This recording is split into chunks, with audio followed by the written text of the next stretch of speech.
সাথে সাথে ফেসবুকে আমার সাথে কানেক্ট থাকতে চাইলে আমার ফেসবুক পেজের লিংক ডিসক্রিপশনে দেওয়া আছে, পেজে লাইক দিয়ে সাথে থাকুন। সকালবেলা ব্যাগটি নিয়ে বের হয়ে চলে আসলাম আমাদের কলেজ ক্যাম্পাসে। গেট দিয়ে ক্যাম্পাসে ঢুকে চলে আসলাম আমার সেই প্রিয় জারুল গাছের নিচে। দেখলাম আমার প্রাণের 3 বন্ধু বসে আছে, ফারেশ, রাব্বি, হৃদয়। এরা আমার সবচেয়ে কাছের বন্ধু। আমাকে দেখে ফারেশ বলে উঠল, এই দেখ রে কে আছে। পিছনে তাকিয়ে দেখলাম আশেপাশে তেমন গুরুত্বপূর্ণ কাউকে দেখতে পেলাম না। কী রে শালা, কে আসছে? পিছনে তো তেমন কাউকে দেখতে পেলাম না। আরে ফারেস তো তোর কথাই বলছে। ও, আমার কথা বলার কি আছে? আচ্ছা বাদ দে সব, আজকে এত তাড়াতাড়ি আসলি যে কলেজে? কেন রে শালা, আমি কি এর আগে দেরি করে আসতাম নাকি? আর দুলা ভাই, আমার কোনো বোন নাই যে আমাকে শালা বলবি। আর কোনোদিন তো এত সকালে ক্যাম্পাসে আসিসনি। আরে রাব্বি, ফারেশে মেয়াদ উত্তীর্ণ গাঁজা দে, খেয়ে মাতাল হোক। শালায় মনে হয় জানে না যে আজকে নবীনবরণ অনুষ্ঠান। আরে বাস, তাই তো বলি তুই আজকে এত সকালে কেন? বুঝতে পারলি তাহলে? যাই হোক চল আগে হলরুমে যাই। হ্যাঁ চল। হলরুমে যেতে যেতে আপনাদের পরিচয়টা দিয়ে দিই। আমি হলাম নীল মেহেরাজ ওরফে দাদা। এছাড়াও আরও একটা পরিচয় আছে, সাথে থাকলে জানতে পারবেন। আমি এবার ডিপ্লোমা ইন ইঞ্জিনিয়ারিংয়ে পড়ছি, আর বাসা বগুড়ায়। আর ফারেশ, হৃদয়, রাব্বি হলো আমার সবচেয়ে কাছের বন্ধু। পরিচয় দিতে দিতে চলে আসলাম হলরুমে। এসে দেখি সব কিছু নতুন করে সাজানো। দুপুরে বের হলাম অনুষ্ঠান থেকে। ধুর শালা, আজকে কলেজে আসাটাই মাটি হয়ে গেল। কেন রে, আবার কি হলো? আরে আজকে একটা মেয়েকেও পছন্দ হলো না। শালা কি যে বলিস, নতুনগুলো তো এক একটা দেখতে পরীর মতো। তোদের কাছে পরীর মতো, কিন্তু আমার কাছে পেতনির মতো। জানি তো, তোর জীবনও কোনো মেয়ে পছন্দ হবে না, চিরকুমার রয়ে যাবি। চুপ শালা। আচ্ছা যাই হোক, চল বাসার দিকে যাওয়া যাক। আমার বাইক নিয়ে আয় তো। চলে আসলাম বাসায়। আজকে আমাদের কলেজে নবীনবরণ অনুষ্ঠান ছিল। ভাবছিলাম আজকে একটা মেয়েকে পটাবো, কিন্তু কাউকেই পছন্দ হলো না। বাসায় এসে গোসল করে শুয়ে পড়লাম। বিকেলে হঠাৎ ফোনের রিংটোনে এই শব্দ ঘুমটা ভেঙে গেল। ফোনটা হাতে নিয়ে দেখি আমার পরিচিত একজন ফোন দিয়েছে। আসসালামু আলাইকুম দাদা। ওয়ালাইকুম আসসালাম। কেমন আছিস তোরা? জি দাদা, কোনো মতে ভালো আছি।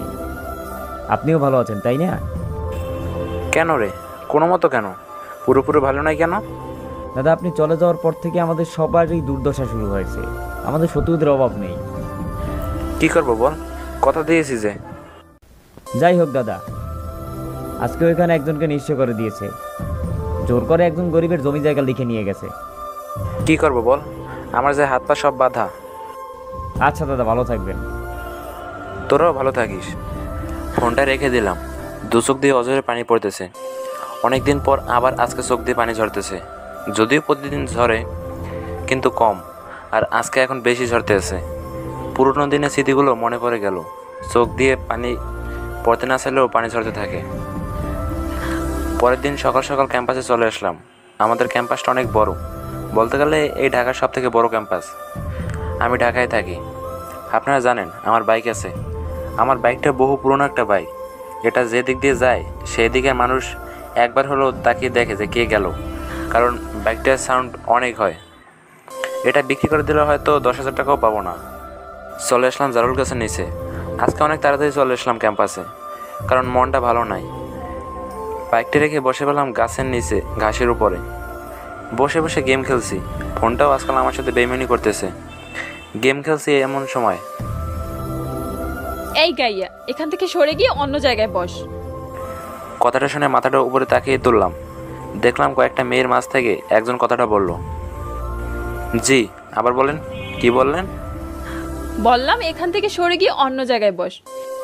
এই সুন্দর জায়গায় তোর মতো টোকাই টাইপকে মানায় না। আমি দেখতে টোকার মতো হলেও কিন্তু আমি একটা মানুষ। এই বেশি কথা বলবি না, যা এখান থেকে অন্য জায়গায় গিয়ে বস। আপু, আসলে আমি এখান থেকে যাব না। এই গাছটা আমার সবচেয়ে বেশি পছন্দের। আর আমি যাব কেন? আপনাদের আগে আমি এখানে বসেছি। দরকার পড়লে সাইডে বসেন, না হলে বাসায় চলে যান। কি, তোর এত বড় সাহস? তুই আমাকে বলছিস তোর সাইডে বসতে? তুই জানিস আমি কে? আপনি কে? আমি হলাম মাহমুদুল সাহেবের মেয়ে। কে মাহমুদুল সাহেব? আরে কেউ এই টোকাইটাকে বল যে আমি মন্ত্রী মাহমুদুল সাহেবের কথা বলছি। কে? আপনি মন্ত্রীর মেয়ে? এখন এখান থেকে সর, নাইলে তোকে যে কি করব টোকাই জানি কোনখানকার। দেখুন, ভালো ব্যবহার করুন, না হলে কিন্তু ভালো হবে না। এই ফকিন্নি, যা এখান থেকে। মন মেজাজটাই খারাপ করে দিল। পরে দেখবি তোকে ক্যাম্পাস ছাড়া করব। আপনি কি জানেন আমি ফকিন্নির বাচ্চা? তোর মতো এই টোকাইয়ের সম্পর্কে কি জানবে এই মায়া? এই টোকাই কে? তুই তো একটা টোকাই। আর একবার টোকাই বললে থাপ্পড় দিয়ে সব দাঁত ফেলে দেবো। কি? দাঁড়া। বলে আমাকে একটা সর মেরে দিল। আশেপাশে সবাই আমাদের দিকে তাকালো। আমার তো মান সম্মান সব গেল। আমি সর খেয়ে যেই না মায়াকে মারতে যাব, ঠিক তখনই ফারেস আর হৃদয় এসে আমাকে আটকালো আর বলতে লাগলো, আর নীল কি করছিস? শান্ত হ। হৃদয়, তুই ওকে নিয়ে সাইডে যা। ওকে। বলে হৃদয় আমাকে সাইডে নিয়ে চলে আসলো। মায়াপু, ও একটু ওরকমই, কিছু মনে করবেন না। দেখ, আমি জানি না কে তুই, হয়তো আমার 2-3 ব্যাচ সিনিয়র। যাই হোক, ওরে সাবধান করবি। ওকে আপু। আরে জারুল গাছের নিচে তোদের যেন আর না দেখি। ওকে আপু। ফারেস আমাদের কাছে আসলো। এই নীল, তুই কি পাগল হয়ে গেছিস? তুই জানিস মায়া একটা মন্ত্রীর মেয়ে, ওর সাথে পাঙ্গা নিলে জীবন থেকে হাত দিয়ে বসতে হবে। তোরা তো জানিস জারুল গাছটা আমার কত পছন্দের। যাই হোক, বাদ দে। যা হয়েছে ভুলে যা। এখন হয়তো এই ক্যাম্পাসে কেউ শান্তিমতো থাকতে পারবে না। কেন রে, কি হলো আবার? আমি যতদূর জানি মায়া বদমেজাজ একটা মেয়ে, সে যেখানে যায় সেখানেই ঝামেলা বাঁধায়। বাদ দে সব, চল ক্লাসে যাই। ক্লাস করে বাসায় চলে আসলাম। চাইলে আমি আমার মারা ফল হাতে নাতে বুঝিয়ে দিতে পারতাম ওই মেয়েটাকে, কিন্তু এখন আমি ভালো হয়ে গেছি। আমি চলে আসতাম, কিন্তু আমার বাবা মাকে বকা দিয়েছে, তাই রাগ উঠেছিল। পরের দিন আবার সকাল সকাল ক্যাম্পাসে চলে গেলাম। জারুল গাছে নিয়ে বসলাম। তারপর ফোনটা বের করে গেম খেলা শুরু করে দিলাম। হঠাৎ করে কে যেন হাত থেকে ফোনটা নিয়ে নিল। মাথাটা উপরের দিকে তাকিয়ে দেখলাম যে মায়া। রাগটা যেন বেড়ে গেল। একে তো আমার ফোনটা ছিল অনেক পছন্দের একটা ফোন, তার উপর গতকালকে মেয়েটা। আমি যে মায়াকে কিছু বলতে যাব তার আগেই মায়া আমাকে আজকেও ঠাস করে একটা চর মেরে দেয়। এমনিতেই রাগ উঠেছে তার উপর, আবার আমাকে মারলো। আমি কোনো কিছু চিন্তা না করে মায়ের গালে সজোর একটা থাপ্পড় বসিয়ে দিলাম। আরে ভাই, আপনারাই বলুন, শুধু শুধু কেন আমাকে মারবে? চর খেয়ে মায়া বলতে লাগলো, এই কুত্তা, তোর এত বড় সাহস, আমাকে মারিস? বলে আবার আমাকে মারতে হাত উঠাবে। আমি ওর হাতটা ধরে এক ঝটকাতে নামিয়ে ফেলি। তারপর, এই তুই কুকুরে বাচ্চা, দাঁড়া, আজকে তোর কি 12টা আমি বাজাবো। বলে সে কাকে যেন ফোন দিল। আর এদিকে সবাই জারুল গাছের নিচে গোল হয়ে দাঁড়িয়ে আছে। মনে হচ্ছে তারা আজকে চমকে আছে, কারণ যে ছেলে কখনো কাউকে আপনি ছাড়া তুমি করে বলেনি, সে আজকে মায়ের তো নেতার মেয়েকে চর মারলো এবং তাকে কুকুরে বাচ্চা বলছে। অবাক হবেই না কেন, এর আগে আমি কখনো কারোর সাথে কথাই বলিনি। ফারেস, রাব্বি, হৃদয় চলে এসে আমাকে নিয়ে পাশে আসতে চাইলো, কিন্তু মায়া বলে উঠলো, এই কেউ এই টোকাইটাকে কোথাও নিয়ে যাবি না। আজকে ওরা আমি বুঝিয়ে দিব আমাকে মারার ফল। কেউ যদি তোকে পালাতে সাহায্য করিস, তাহলে তাকেও আজকে কোমায় পাঠাবো। এই তোর কি করার করে নেই, আমি কোথাও যাব না। এখানেই থাক, দেখ আজকে তোকে কি করি। আমি এবার কোথায় যাব? বললাম না তোর যা করার করে নে। একটু পরেই দেখতে পাবি। আমাকে কুকুরের বাচ্চা বলিস তাই না? আজকে তোকে আমি কুকুর দিয়ে কামড় দেওয়াবো। দেখা দেখি কেমন পারিস। 10 মিনিট ধরে বসে আছে জারুল গাছের নিচে। আশেপাশে সবাই গোল হয়ে দাঁড়িয়ে আছে। স্যার ম্যাডামরা চলে এসেছে। প্রিন্সিপাল এসেই বলতে লাগলো, এই এখানে কি হয়েছে? আর সবাই ক্লাসে না গিয়ে এখানে কি করছো? স্যার, এখানে কিচ্ছু হয়নি। আজকে এখানে কুকুর আসবে। মানে কি বলছো মামামণি? এখানে কুকুর আসবে কোথা থেকে? আর এই তোমরা যে যার ক্লাসে চলে যাও। না, আজকে কেউ ক্লাসে যাবে না। আজকে সবার ক্লাস করা বন্ধ। কেন, কি হয়েছে মামুনি? আমাকে একটু খুলে বলো তো। স্যার, কিচ্ছু হয়নি। আপনি চলে যান কলেজ থেকে, আর না গেলে অফিস রুমে চলে যান। বেশি কথা বললে বাবাকে বলে আপনার ব্যবস্থা করব। ওকে, আমি অফিস রুমে গেলাম। তারপর প্রিন্সিপাল স্যার বাকি স্যার ম্যাডামকে নিয়ে চলে গেল। আর বাকি স্টুডেন্টগুলো সেখানে বসে আছে। বুঝলাম আজকের ক্লাস হবে না। একটু পরে 3টা গাড়ি চলে আসলো আমাদের ক্যাম্পাসে। বুঝলাম এগুলো মায়ের বাবার গাড়ি। গাড়িগুলো সোজা জারুল গাছের নিচে এসে থেমে গেল। তারপর গাড়ি থেকে কয়েকজন লোক নামলো। তাদের মধ্যে একজনকে দেখে চিনে ফেললাম। সে হলো মাহমুদুল সাহেব, মায়ার বাবা মন্ত্রী সাহেব। সে সোজা আমাদের সামনে এসে মায়াকে বলতে লাগলো, কি হয়েছে মামুনি? এত জরুরিভাবে ডেকে পাঠালে কেন? বাবা, একজন আমাকে মেরেছে আর বলেছে আমি নাকি কুকুরের বাচ্চা। কি? এত বড় সাহস? আমার মেয়েকে মেরেছে আর আমাকে কুকুর বলেছে? আব্বু, এখন তুমি বলো তাকে তুমি কি করবে? কার এত বড় সাহস যে আমার মেয়েকে মেরেছে আর আমাকে কুকুর বলেছে? কে, তাকে একবার দেখাতো। ওই যে আব্বু, ওই ছেলেটা। আমাকে দেখিয়ে দিল। আমি চুপ করে জারুল গাছের পাশে দাঁড়িয়ে আছি। তারপর মায়ের আব্বু মানে মন্ত্রী সাহেব আমার দিকে এগিয়ে আসতে লাগলো। আমার সামনে এসেই সে আমাকে মারতে যাবে এমন সময় দেখলো যে ক্যাম্পাসে কিছু ছেলে মেয়ে ফোন বের করে ভিডিও করছে। এটা দেখে সে সাথে সাথে হাত নামিয়ে নেয়। তারপর আমার কাঁধে হাত রেখে আস্তে আস্তে বলে, তোর ভাগ্য ভালো তাই বেঁচে গেলি। স্যার, আমার ভাগ্য কীরকম তা আমি জানি। কিন্তু তোকে যে এখন জেলে পাঠাবো। কেন? আপনি আমাকে জেলে পাঠাবেন কেন? নারী নির্যাতন মামলায়। তারপর তোকে দেখ কি করি। স্যার, অযথা ঝামেলা বাড়িয়ে লাভ কি বলুন তো? আমাকে কুকুর বলিস তাই না? আগে তোকে মামার বাড়ি নিয়ে যাই, তারপর দেখ কি করি। স্যার দেখুন, যা হয়েছে ভুলে যান। আচ্ছা, আমি সরি বলছি। যদিও আমার দোষ ছিল না, তাও সরি বলছি। ভুল হয়ে গেছে, ক্ষমা করে দিন আমাকে। আমার কাছে ক্ষমা চাইলে তো হবে না, তোকে মায়ের কাছে ক্ষমা চাইতে হবে। সে যদি ক্ষমা করে তাহলেই ক্ষমা পাবি। ওকে, আমি মায়ের কাছে ক্ষমা চাচ্ছি। ওকে, যা। তারপর আমি সোজা মায়ের কাছে চলে আসলাম। মায়া দেখো, যা হওয়ার হয়ে গেছে, আমার ভুল হয়েছে, আমাকে ক্ষমা করে দাও প্লিজ। ফকিন্নির বাচ্চা, তোর এত বড় সাহস, তুই আমার নাম ধরে ডাকিস আর তুমি করে বলিস? বলে সে আমাকে আবার ঠাস করে একটা চর মারলো। আমি চর খেয়ে মাথা নিচু করে রয়েছি। চাইলে এক্ষুনি আমি আগের মতো মায়াকে মারতে পারবো, কিন্তু না, আমি ঝামেলা জড়াতে যাচ্ছি না। আমি আবার মায়াকে বললাম, সরি, আর ভুল হবে না, এবার মতো মাফ করে দিন। কিরে, জোরে জোরে বল, কি বলিস? শুনতে পাচ্ছি না। কি বললি? সবাইকে শুনিয়ে বল। আমার ভুল হয়ে গেছে, আমাকে মাফ করে দিন। কথাটা আমি মাথা নিচু করেই বললাম। আমার পা ধরে মাপ চা, তাহলে তোকে মাপ করে দিব। আচ্ছা ঠিক আছে, বলে মায়ের পায়ের সামনে বসে থাকা দুটো পা জড়িয়ে ধরে বললাম, আমার ভুল হয়ে গেছে, আমাকে ক্ষমা করে দিন। কুকুর, তোর এত বড় সাহস, তোর নোংরা হাত দিয়ে আমার পা ধরেছিস? বলে সে আমার বুকে সোজা একটা লাথি মারলো। আমি ছিটকে গিয়ে একটু দূরেই পড়লাম। মাথায় রক্ত উঠে গেল, তাও নিজেকে কোনো মতো শক্ত করে আবার বললাম, ম্যাম, আমার ভুল হয়ে গেছে, প্লিজ আমাকে ক্ষমা করে দিন। কে রে, এখন কেমন লাগছে? আমার সাথে আর লাগতে আসবি? না ম্যাম, আর আসবো না। মায়া মামুনি, ওকে এবার মতো ক্ষমা করে দাও। বাবা তোমাকে কুকুর বলেছে আর তুমি বলছো ক্ষমা করে দিতে? যাই হোক মা, ভুলে যাও। ও নিজেও ভুল বুঝতে পেরেছে। ওকে বাবা, আরে টোকাই বাচ্চা টোকাই, তোকে মাফ করে দিলাম। আবার যদি কখনো আমার সাথে লাগতে আসিস তাহলে দেখবি আমি কি করি। কি বললাম মনে থাকবে তো? জি, মনে থাকবে। মাথাটা নিচু করে চলে আসলাম আমার বাসার দিকে। ক্যাম্পাসে আর মাথা উঁচু করিনি, কারণ লজ্জায় আমার মাথা উঁচু করতে পারছি না। আমি যদি চাইতাম তাহলে সাথে সাথেই মায়াকর অপমানে বদলা দিতে পারতাম, কিন্তু আমি এখনও কোনো প্রকার ঝামেলা করতে চাচ্ছি না, তাই মায়াকে কিছু বললাম না। এদিকে মায়া, আব্বু তুমি ওকে কিছু বললে না কেন? মামুনি, তুমি ওসব বুঝবে না, এটা হলো পলিটিক্স। আচ্ছা, আমি বাসায় গিয়ে বুঝে নিব, এখন তুমি যাও। ওকে, যাচ্ছি। আর সবাই শুনে রাখ, মায়াপরি হলো আমার মেয়ে। কেউ যদি ওর সাথে লাগতে আসে তাহলে ওই ফকিন্নির বাচ্চার মতো হাল করে ছাড়বো। বলে মন্ত্রী তার লোকদের নিয়ে চলে গেল। আস্তে আস্তে ভিড়ও কমে গেল। এখন জারুল গাছের নিচে শুধু মায়া আর ওর কয়েকটা বন্ধু বান্ধব এসে বসে আছে।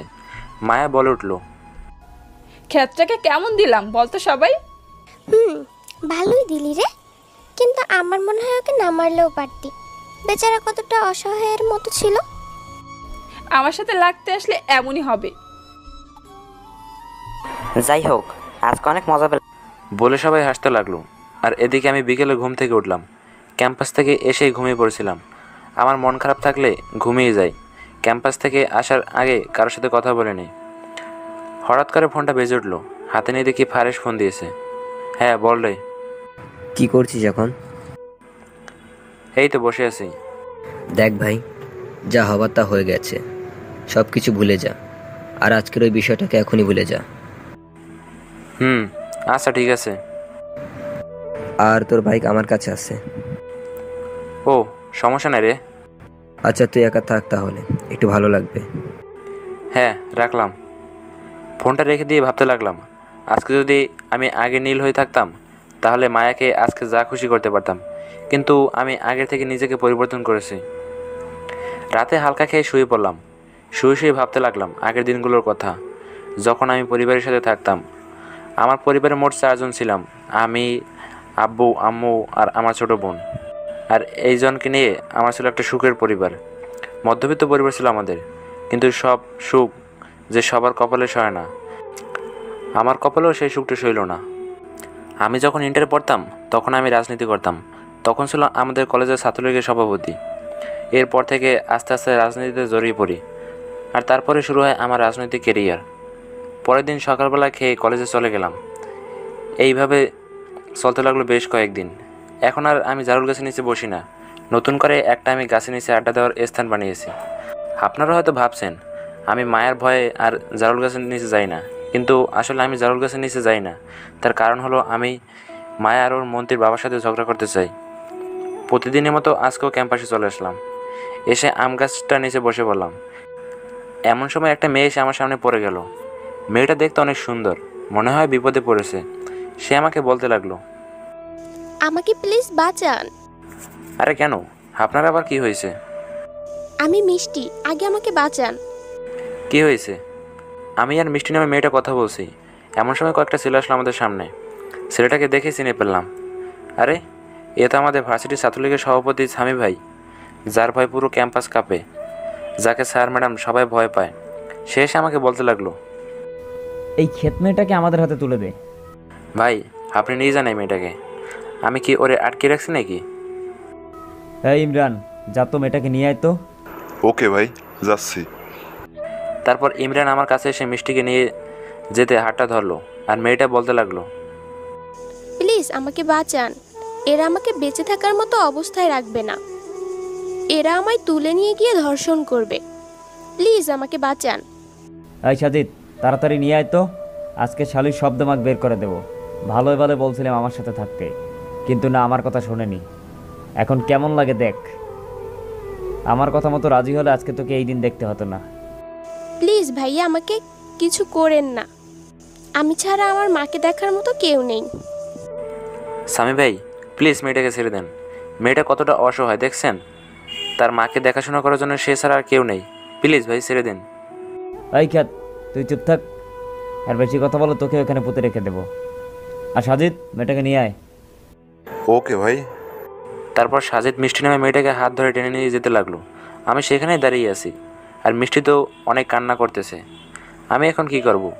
এদিকে মাকে কথা দিয়েছে আর মারামারি করব না, আর অপরদিকে একটা অসহায় মেয়ের দুর্দশা।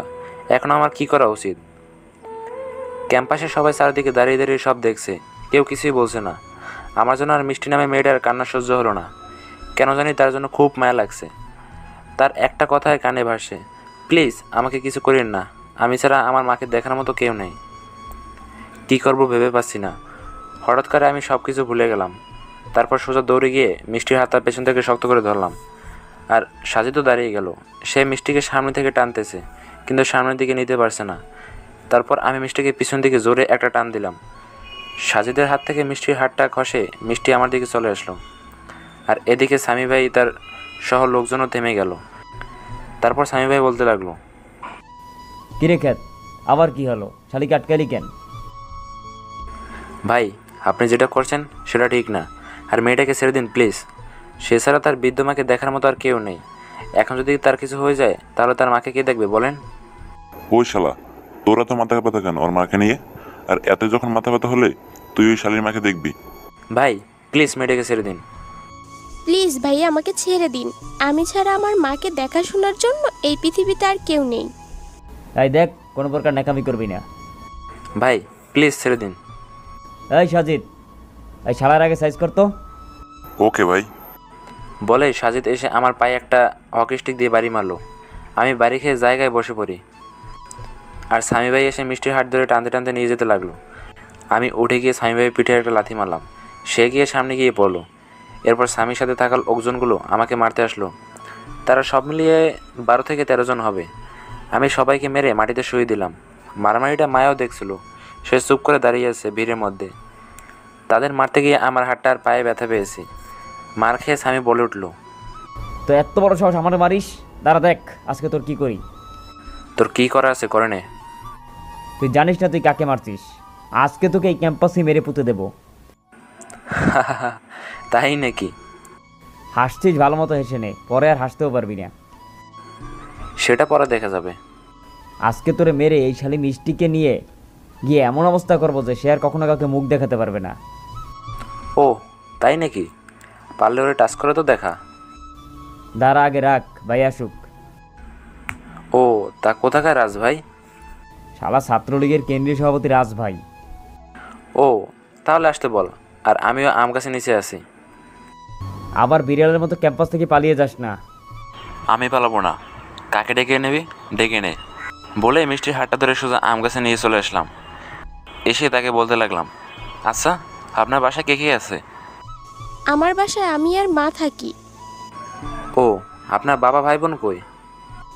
আমি বাবা মায়ের একমাত্র সন্তান। ও তা কান্না করতেছেন কেন? ভয় লাগছে। এখন আমার জন্য আপনার বড় সমস্যায় পড়তে হবে। আরে আমার কোনো সমস্যা হবে না। আর আপনার বাবা কই? আমার বাবা আজ থেকে 7 বছর আগে মারা গেছে। আচ্ছা সরি। আর চলেন ক্যান্টিনে যাই। ক্যান্টিনে কেন যাবেন? আসলে আমার খুব ক্ষুধা লেগেছে তো তাই আর কি। ও আপনি যান, আমি খাবো না। কেন খাবেন না? আপনাকে তো দেখে মনে হচ্ছে আপনার খুব খিদে লেগেছে। একটা কথা বলবো? হ্যাঁ বলেন, কি বলবেন? আসলে আমি তো জব করি, তাই বাসা থেকে টিফিন নিয়ে আসছিলাম। আপনার যদি সমস্যা না থাকে তাহলে আমার টিফিনটা খেতে পারেন। আপনি কিসের জব করেন? আসলে আমি একটা আইটি ফার্মে জব করি। ও বুঝলাম। আপনি আমাদের ক্যাম্পাসের আশেপাশে জব করেন। এখান থেকে 5 মিনিট লাগে আমার অফিস যেতে। এখন আমার টিফিন কি খাবেন? হ্যাঁ দেন দেখি। কতদিন যে হবে বাসায় রান্না করা খাবার খাই না। কেন, আপনি তাহলে কি খান? আসলে আমি মেসের খাবার খাই। আচ্ছা সমস্যা নেই, এখন খান। হ্যাঁ খাচ্ছি। আর আপনি আমার সাথে খাবেন। তারপর মিষ্টি তার ব্যাগ থেকে একটা টিফিন বাটি বের করে আমার সামনে দিল। আর আমি বাটিটা খুলে দেখলাম ছোট মাছ, আলু ভাজি, সাথে আমের আচার। বাহ, ছোট মাছ তো আমার খুব পছন্দের খাবার। আসলে আমরা গরিব তো, তাই আর কি এগুলোই বেশি খাই। আচ্ছা বাদ দিন তো, এখন চলেন শুরু করি খাওয়া।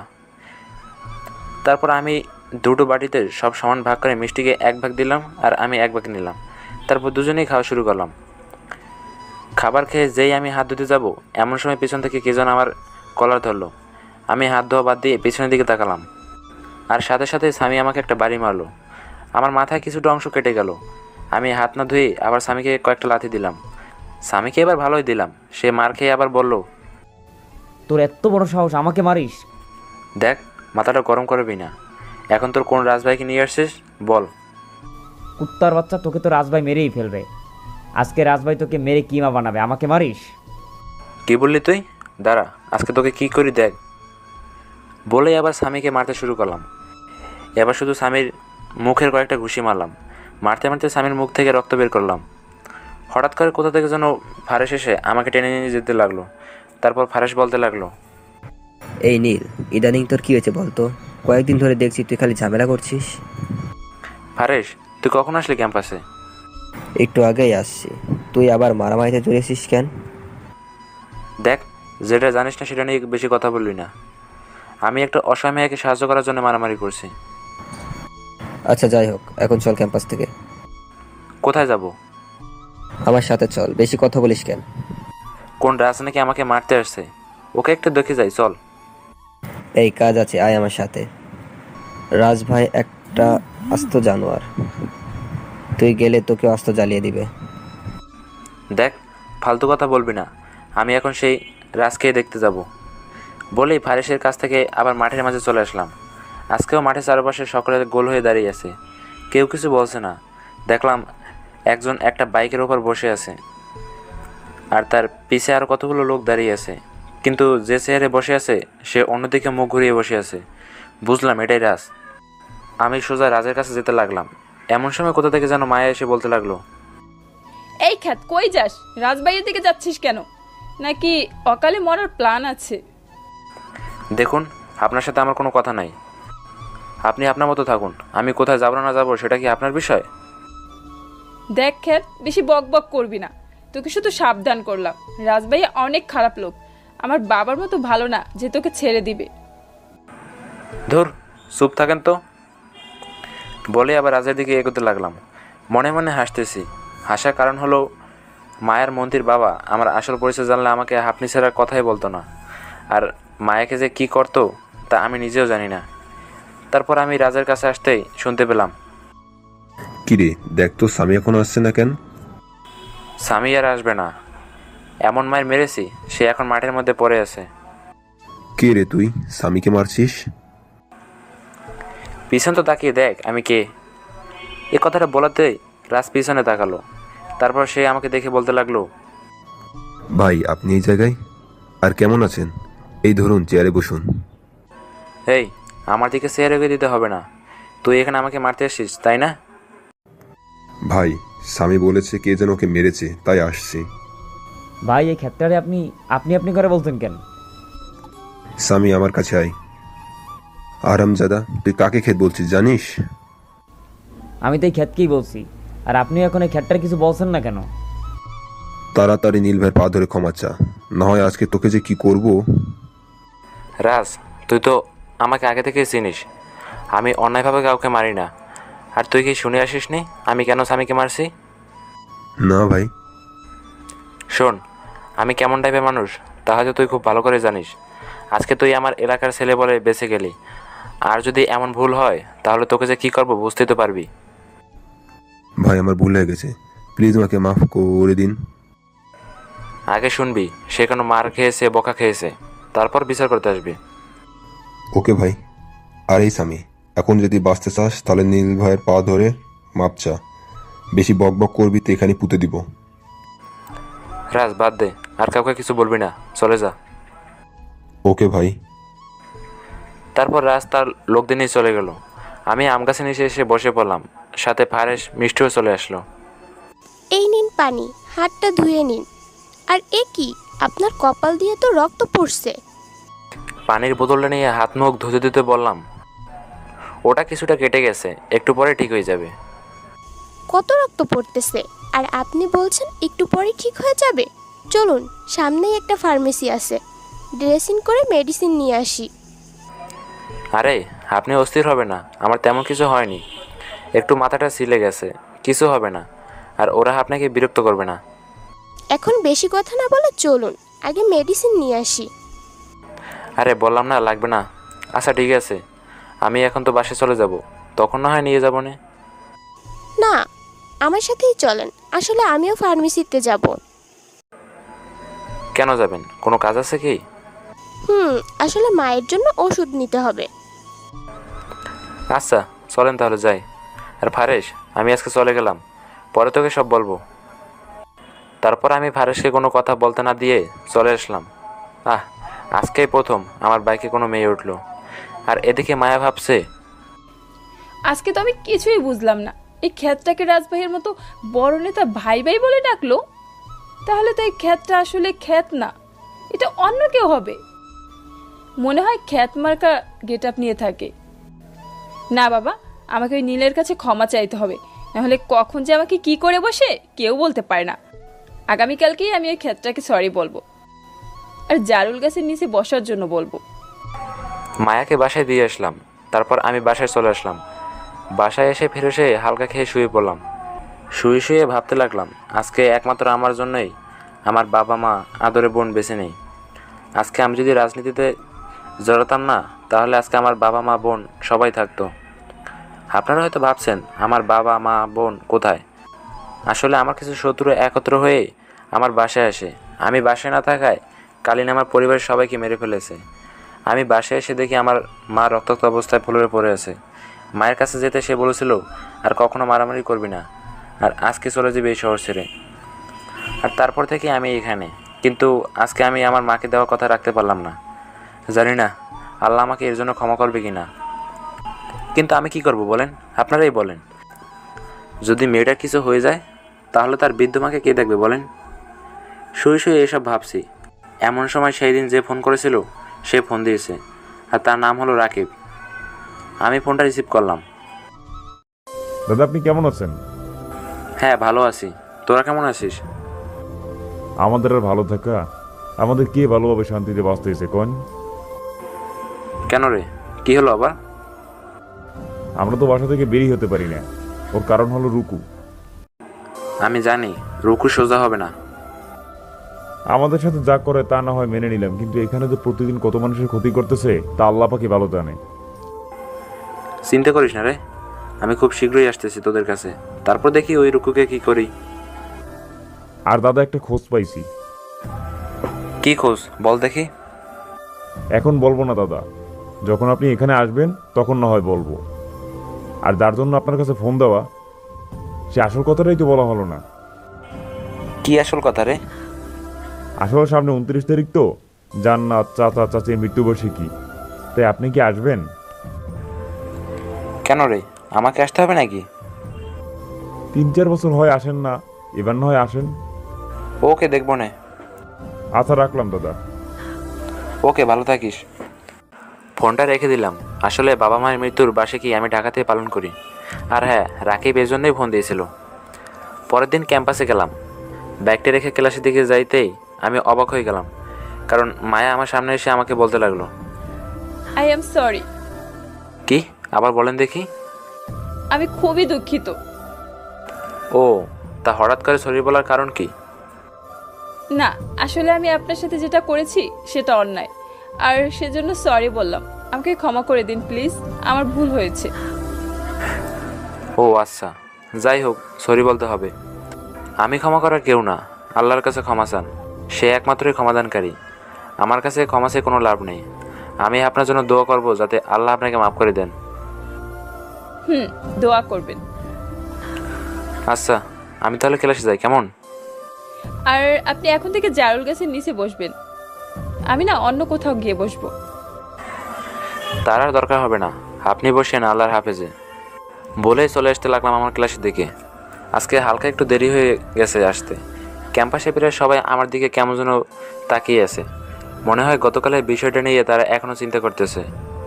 যার যা ইচ্ছা চিন্তা করুক, আমার কিছু যায় আসে না। চলে গেলাম ক্লাসে। গিয়ে দেখি এখনও স্যার আসেনি। সবাই বসে বসে আড্ডা দিচ্ছে। আমাকে ক্লাসে ঢুকতে দেখে সবাই কেমন যেন চুপ হয়ে গেল। আমি সেদিকে খেয়াল না করে সোজা ফারেশ আর রাব্বির পাশে গিয়ে বসে পড়লাম। আমাকে বসা দেখে রাব্বি আর ফারেশ আমার দিকে তাকালো। আমি ওদের বললাম, কিরে তোরা এমন করে আমার দিকে তাকাচ্ছিস কেন? আচ্ছা ভাই, আমাকে একটা কথা বলবেন? কি বললি আবার বল। আপনি কি? শালা, আমি আবার কে? আমি হলাম নীল মেহরাজ, তোদের বন্ধু। আর আমাকে আপনি করে বলতেছিস কেন? না মানে আসলে যা গতকাল দেখলাম তাতে আমাদের মনে হচ্ছে আপনি আসলে অন্য কেউ। আরে আগে তোদের বন্ধু বুঝলি, আর আমাকে আগের মতো তুই করে বলবি, ঠিক আছে? আচ্ছা সেটা না হয় বলবো। গতকাল যে তুই আমাকে বললি পরে এসে সব বলবো, কিন্তু কিছুই তো বললি না। আরে বলবো না সময় করে, এখন স্যার আসবে, ক্লাসে মনোযোগ দে। আমাকে বলবি না নাকি শুধু ফারেশাই বলবি? আরে শালা, তোদেরকেই বলবো, এখন ক্লাস কর। এদিকে মায়া ভাবছে, ইস এমন একটা ভদ্র ছেলেকে যে কেমন করে আমি সেদিন মারলাম, কত অপমান করলাম, অথচ সেই ছেলেটাই আজকে আমার জন্য আল্লাহর কাছে দোয়া চাইলো। সেদিন কেন যে ছেলেটাকে মারতে গেলাম, সেদিন তো সব দোষই আমার ছিল। না, আর কখনো কাউকে এমন প্রকার অপমান করব না, বিনা কারণে কাউকে মারবো না। আজকে থেকে আমি অনেক ভালো একটা মেয়ে হয়ে যাব, আর মিস্টার খ্যাতকে খ্যাত থেকে স্টাইলিশ বয় বানাবো। দেখতে দেখতে চলে এলো 28 তারিখ। আগামীকাল আমার বাবা মা আর বোনের মৃত্যুবার্ষিকী। তাই ভাবছি এবার নিজ বাড়িতে গিয়ে দোয়া ইত্যাদির আয়োজন করব, আর এখানে ফারেশ আর রাব্বিদের বলে যাব এখানেও দোয়ার ব্যবস্থা করতে। 28 তারিখ রাত 10টায় টিকিট কেটে বাসে উঠে পড়লাম নিজের বাসায় যাবার জন্য। বাসায় যাবার উদ্দেশ্য হলো দুইটা। প্রথম হলো বাবা মা বোনের জন্য দোয়া মাহফিল করা, কবর জিয়ারত করা, আর দ্বিতীয় ওই রুকুকে কিছু একটা করার। আপনারা ভাবছেন রুকুকে? আচ্ছা চলুন বাড়িতে যেতে যেতে আপনাদের রুকুর সম্পর্কে বলে দিই। আসলে রুকু হলো একটা বড় নেতা, সন্ত্রাসী। সে চাঁদাবাজি, খুন খারাপি, গরিবদের উপর অন্যায় অত্যাচার সহ সকল প্রকার খারাপ কাজ করে। আর আমার বাবা মা ও বোনকে ওই রুকুই মেরেছে। সেদিন আমার পরিবারকে মেরেছে। সেদিন আমি একটি কাজের জন্য শহরে বাইরে গেছিলাম, আর এই সুযোগে রুকু তার লোকজন এসে আমার পরিবারকে শেষ করে দেয়। আর আমি এসে দেখি বাবা মা আর বোন মারা গেছে, আর মা পানি পানি বলে গোংরাচ্ছে। আমি দৌড়ে গিয়ে আগে মাকে পানি দিলাম। মা কোনো মতে পানি খেয়ে আমার কোলে শুয়ে বলতে শুধু একটা কথাই বলেছিল, কথাটা আপনারা জানেনই। আচ্ছা তাও বলি, বাবা সব কিছু ছেড়ে দিয়ে ভালো মানুষ হ, আর তুই আজকে এই শহর থেকে চলে যাবি। এসব ভাবতে ভাবতে চোখের কোণে হালকা হালকা করে নোনা পানি জমতে শুরু করলো। নোনা পানিগুলো জমতে জমতে ফোঁটায় পরিণত হয়ে কয়েক ফোঁটা পানি গাল দিয়ে বুকের উপর এসে শার্টের সাথে মিশে গেল। হঠাৎ করে বাসটা থেমে যায়। কানে পড়লো বাসের হেল্পারের কথা, বগুড়ে এসেছে, কে কে নামবেন, নামুন। কথাটা শুনে নিজের ব্যাগটা নিয়ে নেমে পড়লাম বাস থেকে নেমে শরীরটা হালকাভাবে মুছে দিয়ে নিলাম। এখন ভোরবেলা। কতদিন পর যে নিজের জন্মস্থানে পা রাখলাম তা নিজেও মনে নাই। ব্যাগটা কাঁধে ঝুলিয়ে সামনের দিকে হাঁটা শুরু করলাম। হাঁটতে হাঁটতে চারপাশে চোখ বুলিয়ে নিলাম। 3 থেকে 4 বছরে খুব উন্নতি হয়েছে আমাদের এই বগুড়া শহরে। 3 থেকে 4 মিনিট হাঁটার পর হুট করেই আমার সামনে একটা প্রাইভেট কার এসে থেমে গেল, আর কলেজাটা একটু কেঁপে উঠলো, আর হালকা একটু ভয়ও পেলাম। আপনারাই বলুন তো, হুট করে যদি কোনো গাড়ি এরকম আমার সামনে বা আপনাদের সামনে চলে আসে, আপনারা কি ভয় পাবেন না? গাড়ি থেকে একজন লোক নামলো। আমি একে দেখেই চিনে ফেললাম। সে হলো রাকিব। এই রাকিবই হলো আমার সবচেয়ে কাছের মানুষ। রাকিব দৌড়ে এসে আমাকে জড়িয়ে ধরলো আর কান্না শুরু করে দিল। আমি রাকিবকে বলতে লাগলাম, আরে আরে কান্না করছিস কেন? ভাই আমি জানতাম আপনি আসবেন, আর সেজন্যই গতকাল থেকে সারাদিন বাস টার্মিনালে বসে আছি। আরে পাগল, এত কষ্ট করতে কেন করলি? আমি তো আসলেই তোর কাছে আগে যেতাম, তাই না? ভাই ওসব কথা বাদ দেন, এখন চলেন গাড়িতে ওঠেন। কেন, কই যাবি এখন? কই যাবো মানে? এখন আপনার বাসায় যাব। আমি সব ঠিক করে রেখেছি, আর আজকে সব মিলাদ মাহফিল হবে। বাহ, তুই তো দেখি আগের মতোই আছিস রে, সব বুঝে আগে থেকে কাজ করে রাখিস। ভাই আমি আগের মতো থাকলে কি হবে? আর বাকি লোকজনগুলো এখন আর শান্তিতে আগের মতো থাকতে পারে না। হ্যাঁ, সেদিনই তো বললি রাখো নাকি এখনই আগের মতো সবার উপর জোর জুলুম করে। ভাই সে এখন আরো বেশি করে অন্যায় কাজ করে, কেউ তাকে কিছু বলতে পারে না। আচ্ছা সমস্যা নেই, আমি এইবার ওর একটা বিহিত করেই যাব। আয় গাড়িতে ওঠেন, তারপর সব বলতেছি। তারপর আমি গিয়ে গাড়িতে উঠলাম। মিনিট 15 পর নিজের বাসায় চলে আসলাম। বাসাটা ঠিক আগের মতোই করে সাজানো। তাহলে রাকিব আবার সব আগের মতো করেই সাজিয়েছে। আর আমি চলে যাওয়ার সময় রাকিবকে আমার এই বাড়িতে থাকতে বলেছিলাম। আর আমি রাকিবকে বললাম, কিরে রাকিব, তুই তো সব আগের মতোই রেখেছিস। আরে না ভাই, সব করছে পায়েল। এই পায়েলটা আবার কি? ও সরি ভাই, আসলে বলতে ভুলেই গেছি, পায়েল হলো আমার বউ। বাহ বাহ শালা, তুই বিয়ে করেছিস আর আমাকে বলিসও নেই? আসলে হয়েছে কি, চুপ কর, কথাই বলিস না তুই। তোর বউ কই? সে রান্না করতেছে ভাই। এত সকালে রান্না করতেছে কেন? বারে আপনি এসে না খেয়ে থাকবেন নাকি? তাই সকাল সকালে রান্না করতেছি। এত কষ্ট করার কি ছিল? ভাই আপনি যে ফ্রেশ হয়ে আসেন, এতক্ষণে মনে হয় রান্না শেষ হয়ে গেছে। আমি খাবারগুলো টেবিলে রেডি করতে বলতেছি। আচ্ছা ঠিক আছে রে। তারপর আমি আমার সেই পুরনো ঘরটাতে গেলাম। সেটা আমার অনেক স্মৃতি জড়িয়ে আছে। এই সেই ঘর যেখানে মায়া আমাকে শুয়ে মাথায় হাত বুলিয়ে দিত। এই ঘরে আমি আমার ছোটো বোনের সাথে কত না ঝগড়া করেছি। আর আজকে সেই ঘরটাতে কত ফাঁকা লাগছে। শুধু ঘর কেন, পুরো বাড়িটাই কত ফাঁকা ফাঁকা লাগছে। শুধুমাত্র একটা ভুলের জন্য আজকে আমি এতিম। এসব ভাবছি আর নীরবে অস্ত ফেলছি। এমন সময় রাকিব নিচ থেকে ডাক দিল। আমি তাড়াতাড়ি ফ্রেশ হয়ে নিচে চলে গেলাম। নিচে গিয়ে দেখি রাকিব টেবিলে বসে আছে। আমি টেবিলের দিকে তাকাতেই অবাক হয়ে গেলাম, কারণ টেবিলে সব আমার পছন্দের খাবার। আমি গিয়ে একটা চেয়ার টেনে নিয়ে বসে পড়লাম। রাকিব বলে উঠল, ভাই আপনি একটু খেয়ে রেস্ট নিন। কিরে রাকিব, এত খাবার কখন থেকে রান্না করছে? এইসব রাতে রান্না করেছে, আর এখন শুধু গরম করেছে। আসলে আপনি কখন আসবেন এটা তো সঠিকভাবে জানা ছিল না। তাই বলে এত কিছু? এখন এতগুলো খাবার কে খাবে? কেন, আপনি খাবেন? এতগুলো আমি একা খাইতে পারবো নাকি? তা তোর বউ কই? ডাক দে তো, পরিচয় হই। ওকে, এই পায়েল এদিকে আসো তো। তারপর কিচেন থেকে একটা মেয়ে আসলো, বুঝলাম এটাই পায়েল। পায়েল এসে রাকিবের পাশে দাঁড়িয়ে আমাকে সালাম দিল। আসসালামু আলাইকুম ভাইয়া, কেমন আছেন? ওয়ালাইকুম আসসালাম। জি আলহামদুলিল্লাহ ভালো আছি, তুমি কেমন আছো? ভালো আছি। তাই এতদিন পর নিজের বাড়ির কথা মনে পড়লো? আসলে কি বলবো ভেবে পাচ্ছি না।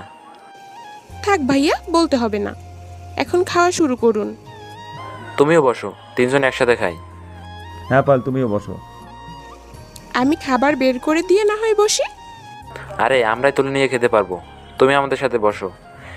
কতদিন পর যে রাকিব আর আমি একসাথে খেতে বসেছি তা আমাদের কারোরই মনে নেই। কি বলিস রাকিব? ভাই ঠিক বলছেন।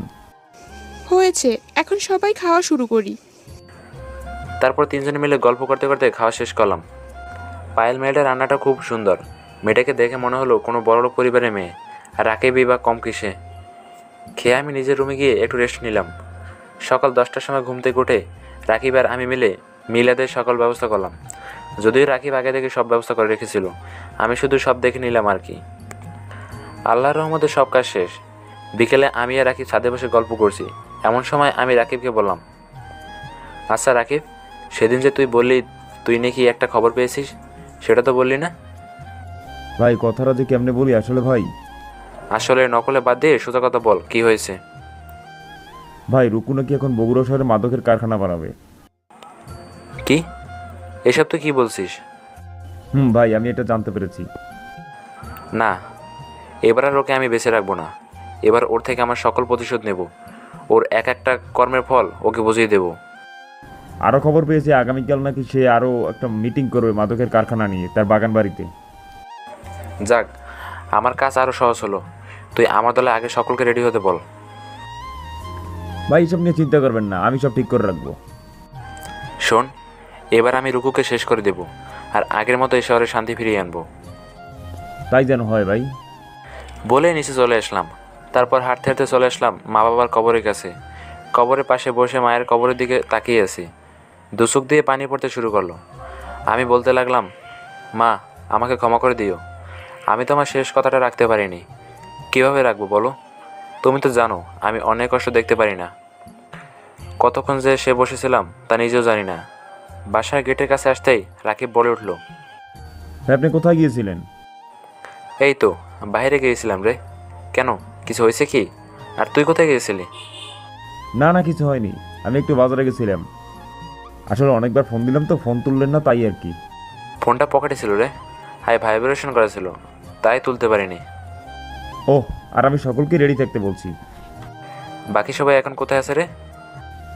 ভাই কেউ ঢাকায়, কেউ বগুড়ে, আবার কেউ গা ঢাকা দিয়ে আছে। আপনি চিন্তা করবেন না, আমি সকলের সাথে কথা বলছি, তারা আগামীকাল ঠিক সময় চলে আসবে।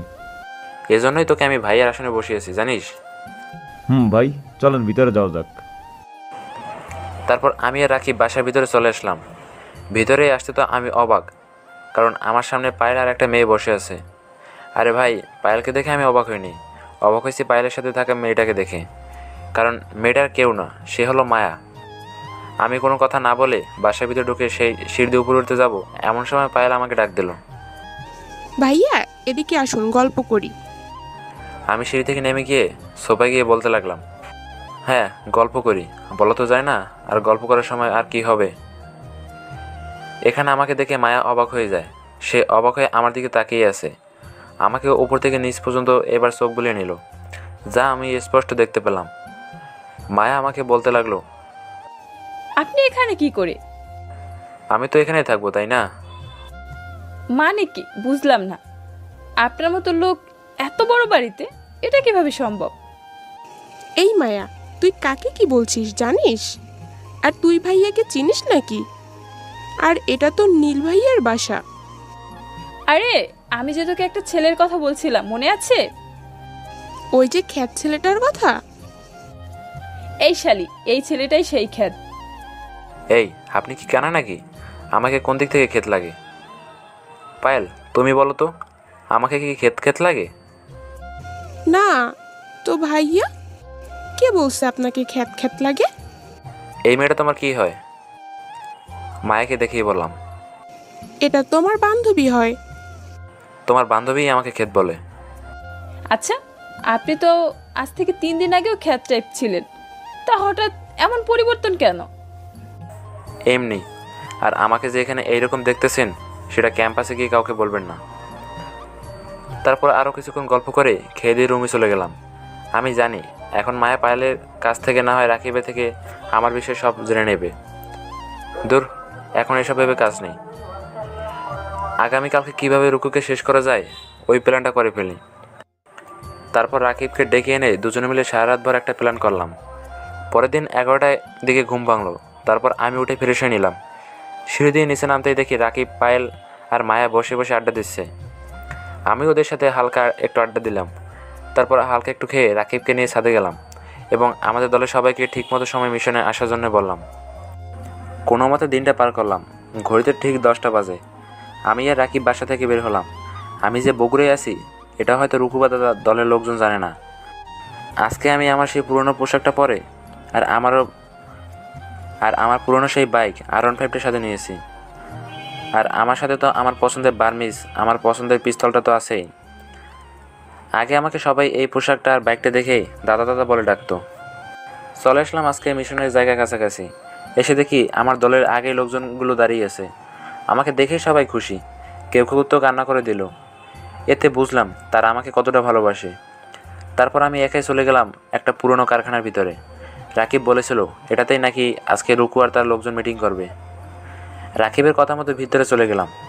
পুরো কারখানাটাই অন্ধ হয়ে আছে, শুধু একটা জায়গা ছাড়া। আর সেই জায়গাটা হলো কারখানার ঠিক সামনে, যেখানে রুকু 4-5 জন লোক বসে আছে। তারপর তারা মদ খাচ্ছে আর কথা বলতেছে। আমি সরাসরি ওদের সামনে চলে গেলাম। তারপর রুকুকে আমি বলতে লাগলাম, কী রে রুকু, কেমন আছিস? আমার কথাটা শুনে রুকু আমার দিকে তাকালো।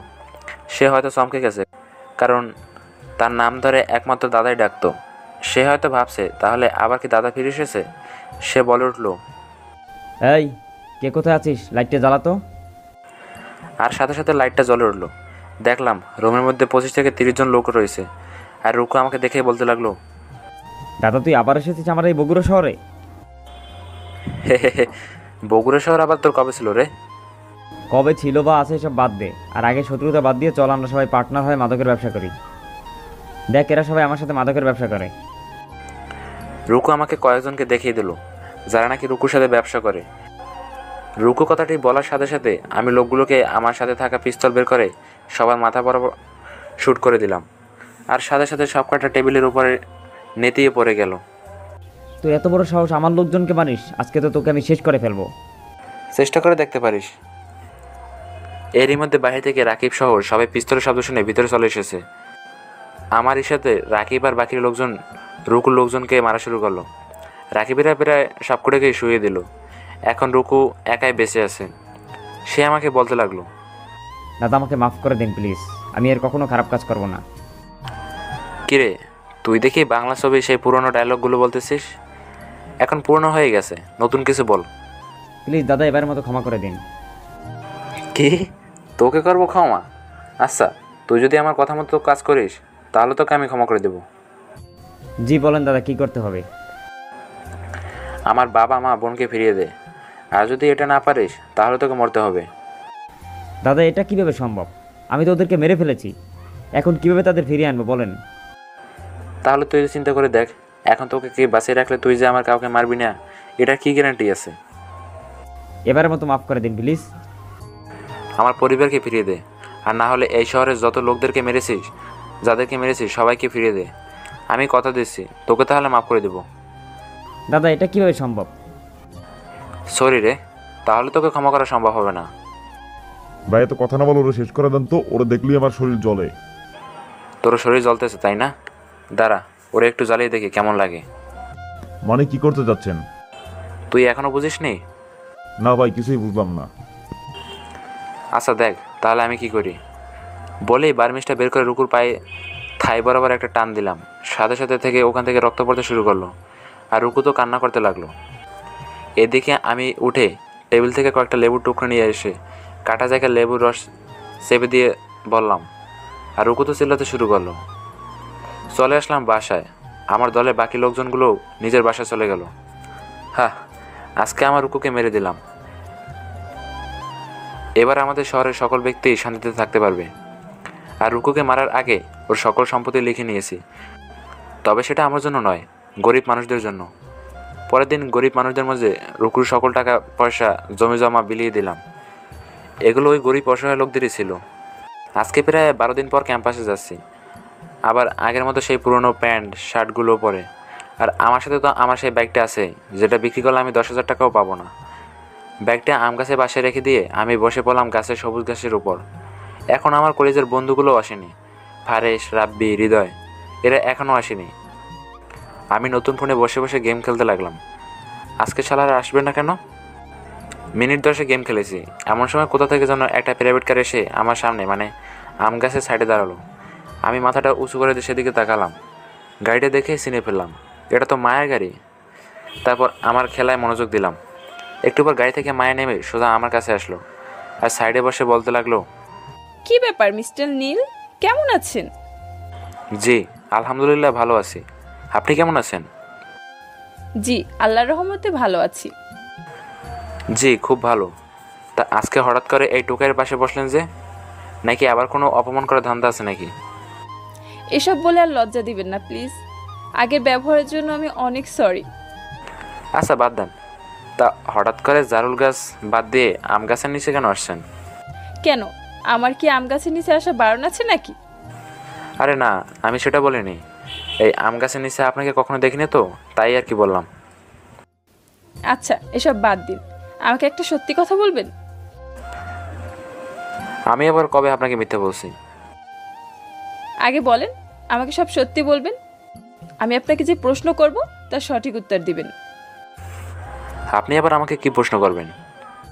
আমি যেটা প্রশ্ন করব সেটা সঠিক জবাব দিতে হবে, ওকে? আমি কেন আপনার প্রশ্নের উত্তর দিতে যাব? বেশি কথা বলেন কেন? আমি যেটা বলছি সেটা করেন। আচ্ছা আমি ঠিকই উত্তর দেওয়ার চেষ্টা করব। চেষ্টা মানে কি? হ্যাঁ, দিতে হবে। আপনি ঢাকাতে কেন এরকম খ্যাত হয়ে থাকেন সেটা বলুন। এইসব বলতে পারবো না, অন্য প্রশ্ন থাকলে করুন। বেশি কথা আমি পছন্দ করি না, যেটা বলেছি সেটার উত্তর দিন।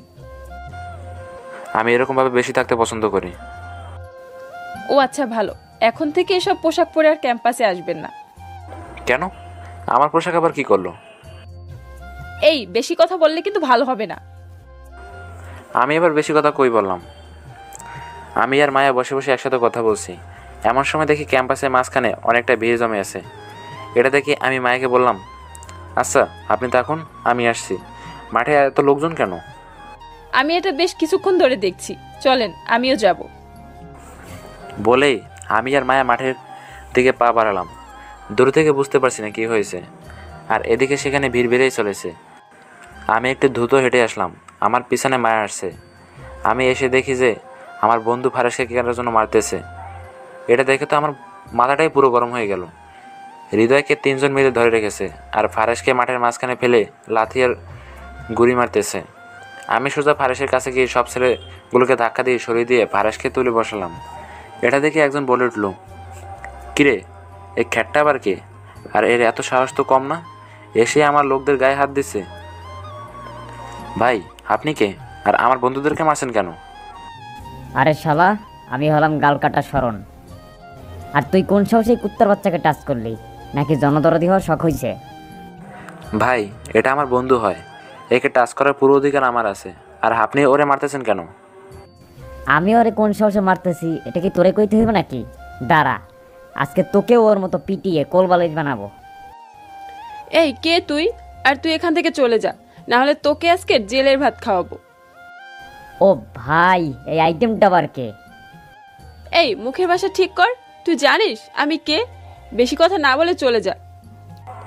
শরণ ভাই, যা হবার হয়েছে, আমি ফারেসের হয়ে ক্ষমা চাচ্ছি, প্লিজ আপনি চলে যান। এই জানু, তুমি কি আমাকে থ্রেট দিচ্ছ? আর এই শালা খ্যাত, তোর ক্ষমা তোর কাছেই রাখ। কে তোর জানু?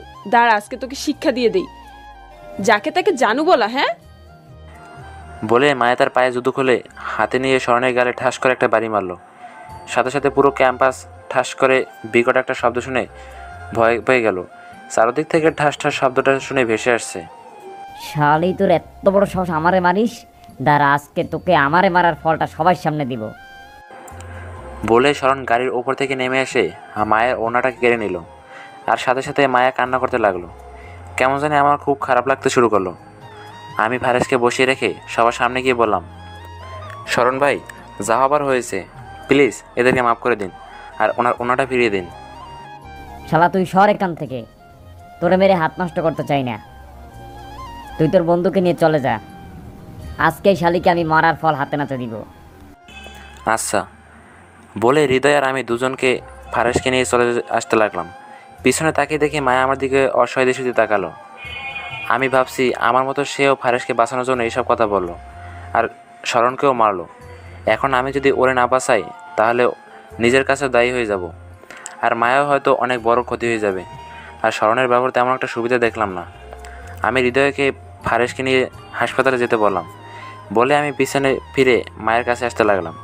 মায়ের কাছে আসতেই দেখি শরণ মায়ের ওড়নাটা নিয়ে কপালে বেঁধে রেখেছে। আমি এসে বলতে লাগলাম, শরণ ভাই, প্লিজ যা হয়েছে তার জন্য আমি সরি বলছি, আপনি আমাদেরকে ক্ষমা করে দিন আর ওনাটা ফিরিয়ে দিন। না শালা, তোরে তো এরকম বললে শুনবি না। দাঁড়া, তোকে ভালো মতো বুঝাচ্ছি। এই তোরা ওকে একটু ভালো মতো বুঝাতো। শরণের এই কথাটা শুনে তার লোকজন সকলে আমাকে মারতে আসলো। আমাকে দুজন এসে ধাক্কা দিয়ে ফেলে দিল। আমি পরে গিয়েও বললাম, ভাই প্লিজ এসব বন্ধ করুন, কিন্তু তারা আমার কোনো কথাই শুনলো না। কী আর করার, আমি তো আবার মারামারিতে এক্সপার্ট, এটা তো আপনারা জানেনই। তারা মোটমাট 12 থেকে 15 জন হবে। আমার কাছে এরা তো কিছুই নয়।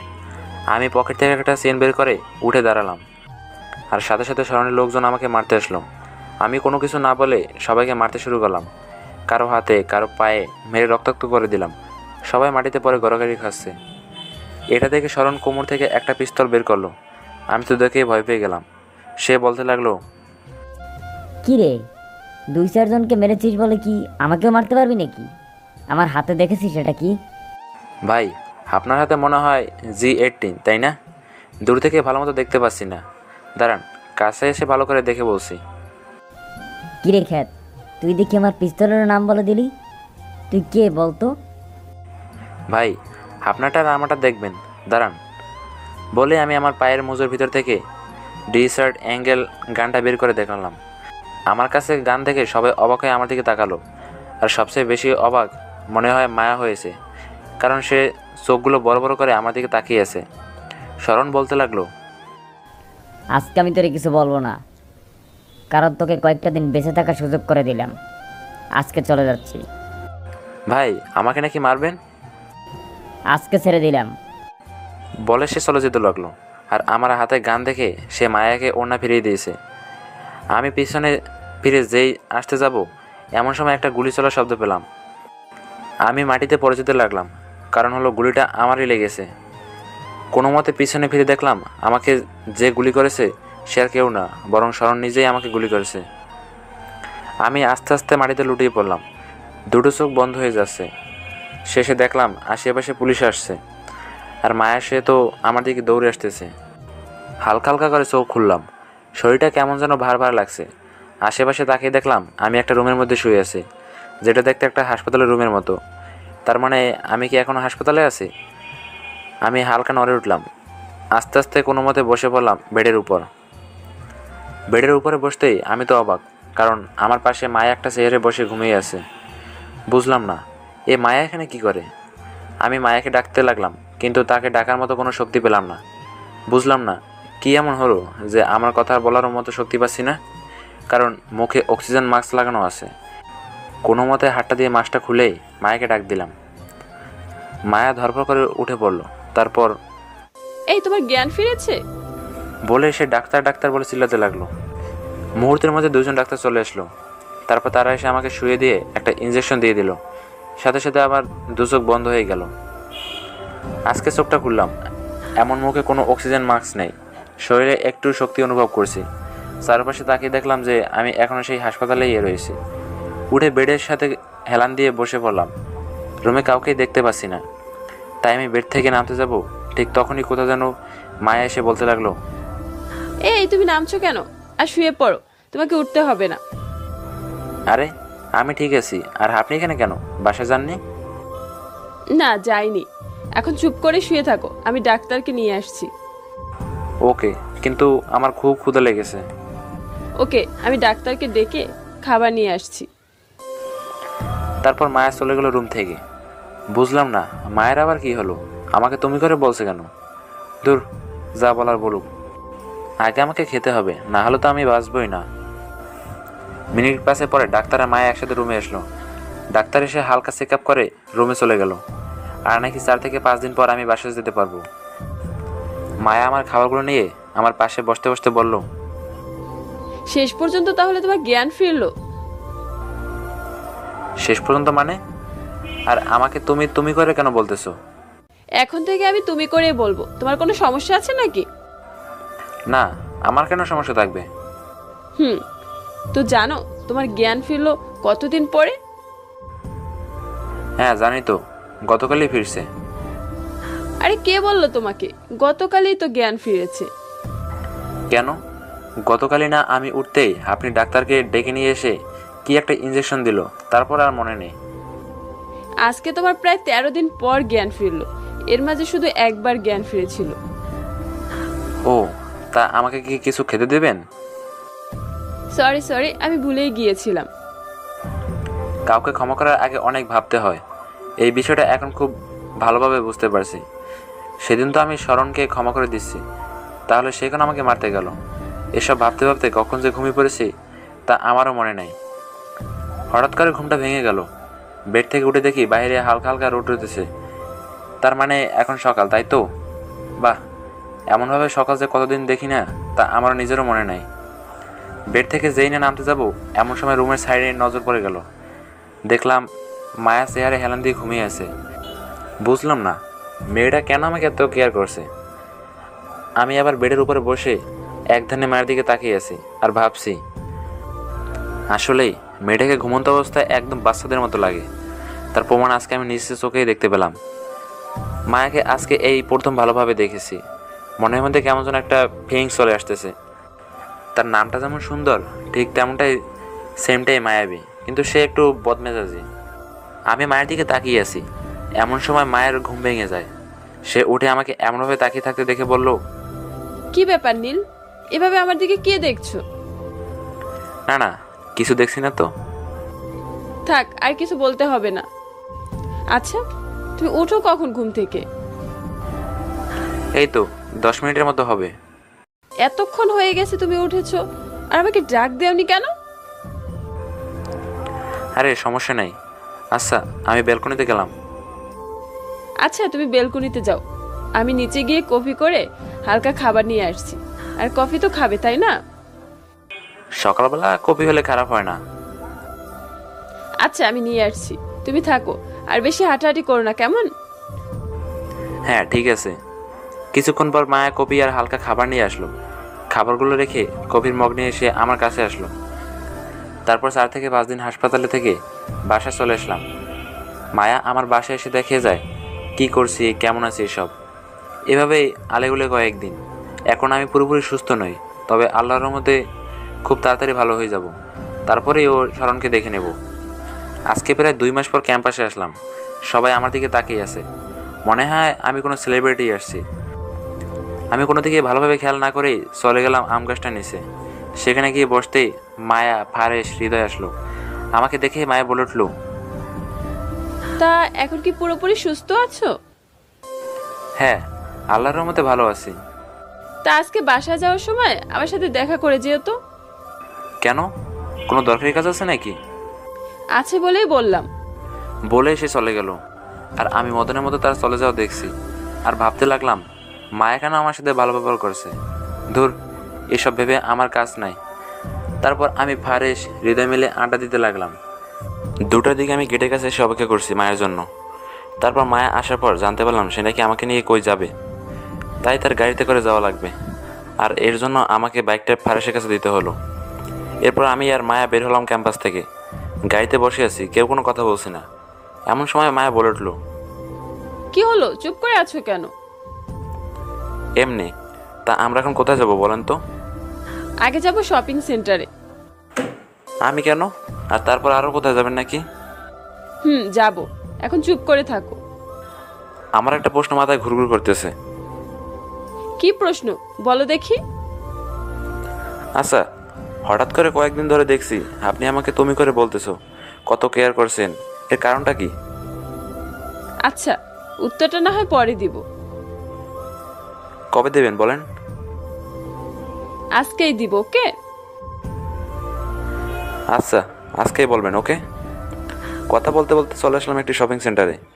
মায়া আমাকে একটা দোকানের সামনে নিয়ে এসে বলল, যেটা যেটা পছন্দ করো সব নিয়ে নাও। আরে আপনি কি ছেলেদের পোশাক পরবেন নাকি? এসব নিতে বলছেন কেন? আমার জন্য না, এসব তোমার নিজের জন্য নিবে। আরে পাগল নাকি? আমি এসব স্টাইলিশ পোশাক পরতে পারবো না। দেখো, আমি আগেই বলেছি আমি বেশি কথা পছন্দ করি না। বেশি কথা বললে না পাবলিক দিয়ে মায়ের খাওয়াবো। এখন যেটা বললাম সেটা করো। আরে দূর, আমার সাথে এমন করেন কেন? সব জানতে পারবে। এখন তাড়াতাড়ি যা যা পছন্দ করো নিয়ে যাও। আচ্ছা যাও, তোমার পছন্দ করতে হবে না, আমি নিজেই করে দিচ্ছি। তুমি শুধু চুপচাপ বসে থাকো, ওকে? হ্যাঁ, আপনারা যা ইচ্ছে করেন। তারপর আমি বসে আছি, আর আপনাদের মায়া আপু অনেক পোশাক কিনতে লাগলো। ভাইরে, কি বলবো এই মেয়েটার কথা। এই মেয়েটার গতি গতি কিছুই বুঝতে পারছি না। যার ঘাড়ে পড়বে সে বুঝবে এটা কী জিনিস। বসে বসে চিন্তা করছি, আমাকে সে এত কিছু কিনে দেবে, তাকেও তো আমার কিছু দিতে হবে, তাই না? সেজন্য আমি লুকিয়ে অন্য একটা দোকানে গিয়ে তার পছন্দের একটা শাড়ি কিনলাম। শাড়িটা গোলাপি কালারে। এই গোলাপি কালারটা আমার সবচেয়ে বেশি পছন্দের। কালো, নীল আর গোলাপি, এই তিনটা আমার সবচেয়ে বেস্ট কালার। কিন্তু এদের মধ্যে সবচেয়ে বেশি প্রিয় হলো গোলাপি। শপিং করে মায়া আমাকে নিয়ে একটা রেস্টুরেন্টে গেল, কারণ দুজনেরই খুব ক্ষুধা লেগেছে। রেস্টুরেন্টের ভেতরে যাইতেই আমি অবাক, কারণ সেখানে আমার বয়সের চেয়ে একজন বড় শত্রুর ছোট ভাই, মানে হলো শরণ। হ্যাঁ, এটা হলো রুকুর ছোট ভাই। যখন আমাকে মেরেছিল তখন চিনতে পারিনি। ভালো করে ওর ব্যাপারে খোঁজ নিয়ে সব জানতে পেরেছি। তো আমি আর মায়া ভিতরে গিয়ে বসলাম। এমন একটা জায়গায় গিয়ে বসলাম যেখানে বসলে শরণ আমাদের দেখতে পাবে না। আমি আর মায়া খাবারের অর্ডার দিয়ে বসে কথা বলছি। এখন বলেন, কেন আপনি আমার এত কেয়ার করেন? আচ্ছা নীল, তুমি কি এতদিনই কিছুই বুঝতে পারোনি কেন আমি তোমার এত কেয়ার করি? না তো, কেন করেন সেটা বলেন। সত্যিই কি বুঝতে পারোনি? সত্যি বলছি, বুঝতে পারিনি। আচ্ছা থাক, বুঝতে হবে না। বলে মায়া উঠে যেতে লাগলো রেস্টুরেন্ট থেকে। আমি গিয়ে তার হাঁটা টেনে নিয়ে এসে আবার আগের জায়গায় বসলাম। তারপর আমি বলতে লাগলাম, আরে কি হলো, চলে যাচ্ছেন কেন? এমনি। আর আপনি আমাকে এভাবে এখানে আনলেন কেন? বাহ, আবার তুমি থেকে আপনি করে বলছেন। বলছি। আর আগে তুমি করে বলার জন্য সরি। ও আচ্ছা, খুব ভালো। আপনি মিথ্যা বলেন, এটা তো আমার জানা ছিল না। মানে আমি আবার কখন মিথ্যা বললাম? এই আজকেই তো মিথ্যা বললেন। পরিষ্কারভাবে বলুন, আমি কখন মিথ্যা বলছি? এই যে আজকে শপিং করতে নিয়ে আসার সময় বললেন যে আমাকে বললেন কেন আপনি আমার এত কেয়ার করছেন। থাক, আর বলতে হবে না। ও আচ্ছা, থাক, বলতে হবে না। আমি এখন বাসায় যাব, আর এগুলো আপনার জন্য। এগুলো আমি আর নেব না। কেন নেবেন না? আগে আমাকে বলেন কেন আপনি আমার এত কেয়ার করছেন। আমি বলতে পারবো না। তাহলে আমি ওইগুলো নিতে পারবো না। না নিলে আর কি করব? বাইরে সব ফেলে দিয়ে বাসায় চলে যাব। বাই। বলে মায়া আবার উঠে যেতে লাগলো। আমি চুপ করে বসে আছি। মায়ের সামনের দিকে যাচ্ছে আর বারবার পিছনের দিকে তাকাচ্ছে। আমার কাছ থেকে প্রায় 10 থেকে 15 হাত দূরে চলে যাওয়ার সাথে সাথে আমি বলে উঠলাম, আমাকে ভালোবাসেন, এটা বললেই তো হতো, এত ঢং দেখানো কি আছে? কথাটা শুনে মায়া পিছনে তাকালো, তারপর আমার কাছে এসে বলল, মেয়েরা কখনোই আগে কাউকে বলে না যে তাকে ভালোবাসে। ও আচ্ছা, তাই নাকি? তাই। আমিও আগে কাউকে বলবো না যে আমি কাউকে ভালোবাসি। মানে কি এসব বলার মানে কি? কিছু না। সত্যি করে বলো বলছি। এই আবার আমাকে তুমি করে বলছেন কেন? আমার যা ইচ্ছে আমি তাই বলবো। এতে তোমার কি কোনো সমস্যা আছে? আমার আবার কি সমস্যা থাকবে? আর আপনি না চলে যেতে লাগলেন, আবার ফিরে আসলেন কেন? ও বুঝতে পেরেছি, আমি থাকলে আপনার সমস্যা আছে। আচ্ছা আমি চলে যাচ্ছি। আরে যেতে হবে না, এখানে থাকো। আচ্ছা শোনো, আমি তোমাকে একটা কথা বলি। আমি কিন্তু একজন মাফিয়া। বিয়ের পরে বলবো যে আমি গুন্ডা, এটা কিন্তু বলা যাবে না। কি কি বললে তুমি এসব? আবার বলো। আমি একবার বলছি, এটাই বেশি। এখন তুমি কি করবা এটা তোমার বিষয়। আমাকে তুমি করে বলেছো? এটা কি সত্যি নাকি? হ্যাঁ সত্যি তো। এখন বেশি কথা না বলে খাবারগুলো খেয়ে নাও, সব খাবার তো ঠান্ডা হয়ে যাবে। আর শোনো, আমি রাকিব ভাইয়ার থেকে শুনে নিয়েছি তুমি কে আর কি করো, সো এসব নিয়ে আর কোনো সমস্যা নেই। আচ্ছা, তোমার বাবা কি আমাদের মেনে নেবে? আমাদের মাঝে কি এমন হয়েছে যে বাবা মেনে নেবে? কেন? আমি তোমাকে ভালোবাসি আর তুমি আমাকে ভালোবাসো, এটা কি মেনে নেবে সে? আচ্ছা, আমাদের মাঝে আবার ভালোবাসা কখন হলো? কেন, এই তো একটু আগেই। আচ্ছা, তুমি কি আমাকে প্রপোজ করেছো যে আমি বাবাকে তোমার কথা বলবো? আমিও সব করতে পারবো না, যতটুকু বলছি তাতে যদি হয় তাহলে আলহামদুলিল্লাহ, আর না হলে আল্লাহ হাফেজ বলে আমি উঠে চলে আসতে যাব। এমন সময় মায়া বলল, আচ্ছা, আমি বাবাকে বলে বিয়ের ব্যবস্থা করছি। এখন না, আরো পরে। এখন কোনো কথা না বলে খেয়ে নাও, সন্ধ্যা হয়ে আসছে। তারপরে দুজন মিলে খাবারগুলো খাচ্ছি। এমন সময় হুট করে শরণ আমাদের কাছে আসলো। শরণকে দেখে তো মায়া ভয় পেয়ে গেল, যা আমি ঠিকই বুঝতে পারলাম। শরণ বলতে লাগলো, কিরে খ্যাত, তুই এখনো বেঁচে আছিস, মরিসনি? তোর বড় ভাই আমাকে মারতে পারেনি, আর সেখানে তুই আমাকে মারবি? মানে কি বলছিস এসব? আর তুই আমার ভাইকে কেমনে চিনিস? দেখ, এখন সময় নেই। আগামীকাল আমার সাথে ক্যাম্পাসে আসিস, সব জানতে পারবি। আর সাথে কতগুলো নিয়ে আসিস, আগামীকালে আমার পরিচয় জানতে পারবি। আর তোর থেকে আমি কিছু জানবো। আজকে বল তুই কে, নাইলে তোকে এই রেস্টুরেন্টে মেরে কুচি কুচি করে মাগুর মাছকে খাওয়াবো। দেখ, এখন এসব না করে আগামীকাল ক্যাম্পাসে চলে আয়, আর সব জানতে পারবি। আর এখন বাই। এই তুই কি আমাকে ধোকা দিয়ে পালিয়ে যাচ্ছিস নাকি? আরে ভাই, পালাবো না, তুই আসিস বলে মায়াকে নিয়ে বের হয়ে আসলাম রেস্টুরেন্টের ভিতর থেকে। তারপর মায়া আমাকে আমার বাসার সামনে এনে নামিয়ে দিল। তারপর, আচ্ছা নীল, আগামীকাল তুমি মারামারি করবে তাই না? আরে না, আমি আর মারামারি করব না, তবে জীবনে আর একদিন মারামারি করব, এটা নিয়ে আর কোনো কথা বলবো না। আচ্ছা ঠিক আছে, আর এই নাও তোমার জন্য করা শপিং। হ্যাঁ দাও, আমার গিফট নিতে ভালোই লাগে।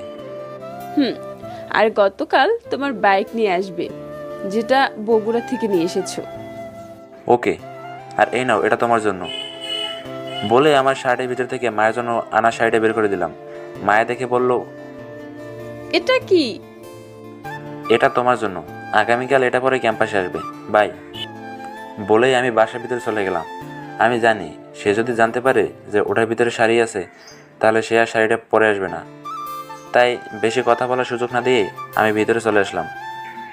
আর আপনারাই ভাবছেন মায়া আমাকে কোন বাইকের কথা বললো। আসলে আমি আমার পছন্দের R15 V2 বাইকটা বগুড়া থেকে নিয়ে এসেছি। মায়া আগামীকাল সেটা নিয়ে যেতে বলছে। রাতে শুয়ে শুয়ে ভাবছি, লোকে ঠিকই বলে আগে যে মেয়ের সাথে ঝগড়া হয়, পরে তার সাথে নাকি রিলেশন হয়। আজকে এটার বাস্তব প্রমাণ পেলাম। সত্যি বলতে মায়াকে আমি যেদিন দেখেছি সেই দিন থেকেই ভালো লাগছে। আর পরে মায়ার হাব ভাব দেখে সব বুঝে গেলাম। আর আজকে কি হলো তা তো আপনারা জানলেনই। আগামীকাল যে ক্যাম্পাসে কী হবে তা আমি নিজেও জানি না। আমি কাউকে কিছুই বলবো না। আমার জন্য কাউকে কোনো রিস্ক নিতে হবে না, এমনকি রাকিবকেও কিছু বলবো না। পরের দিন ঘুম থেকে উঠতে একটু দেরি হয়ে গেল। ফোনটা হাতে নিয়ে দেখি মায়া অনেকগুলো ফোন দিয়েছে। আমি ফোন ব্যাক না করেই ফ্রেশ হতে চলে গেলাম। তারপর রেডি হয়ে নতুন লুক নিয়ে ক্যাম্পাসে চলে গেলাম। আজকে আমাকে দেখতে একদম নায়কের মতো লাগছে।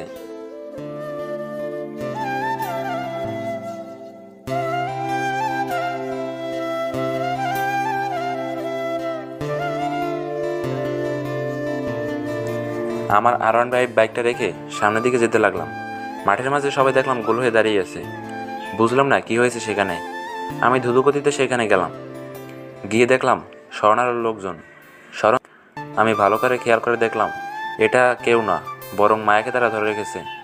আমার তো মাথায় রক্ত উঠে গেল।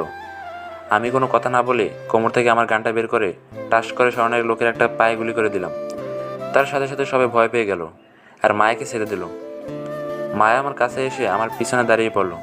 আমি শরণকে বলতে লাগলাম, কি রে শরণ, আমাকে তো চিনিস? আমি কে? তুই তো খ্যাত, তোরে কে চিনবো? হা হা হা, আসলে তুই একটা বট। আরে ভাই, আমি হলাম দাদা, নীল মেহেরাজ দাদা, যাকে সবাই এক নামে চিনে, দাদা। কি? তার মানে তুই সে যে আমার ভাইকে মেরেছিস? হ্যাঁ, আর আজকে তোকেও মারবো। হা, তুই মারবি আমাকে? সেদিন তো ভাগ্যের জোরে বেঁচে গেছিলি, আজকে যে কি হবে।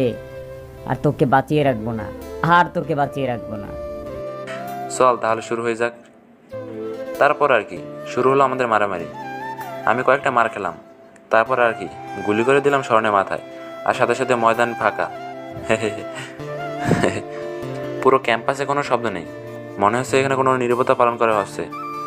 আমি মায়াকে নিয়ে সাইডে গেলাম। তারপর আমি মায়াকে বললাম, মায়া শোনো, আজকের পর থেকে আমি কখনো মারামারি করব না।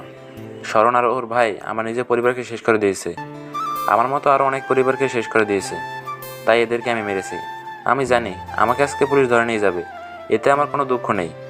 যাই হোক, ভালো ছেলে দেখে বিয়ে করে নিও, আর যদি পারো তাহলে আমার জন্য অপেক্ষা করো। যদি মুক্ত পাই তাহলে অনেক দূরে কোথাও গিয়ে নতুন জীবন শুরু করব। মায়াকে কোনো কথা বলতে না দিয়ে শরণের আশেপাশে গিয়ে বসে পড়লাম। মিনিট 20-এর মধ্যে কয়েকটা পুলিশের গাড়ি চলে আসলো আমাদের ক্যাম্পাসে। তারপর তারা এসে আমাদের হাত থেকে গানটা নিয়ে আমার 2 হাতে হ্যান্ডকাপ পরিয়ে দিল। পাশে মায়ের দিকে তাকালাম, দেখলাম তার 2 চোখ বেয়ে শুধু পানিই পড়ছে। আজকে 7 বছর পর জেল থেকে বের হলাম।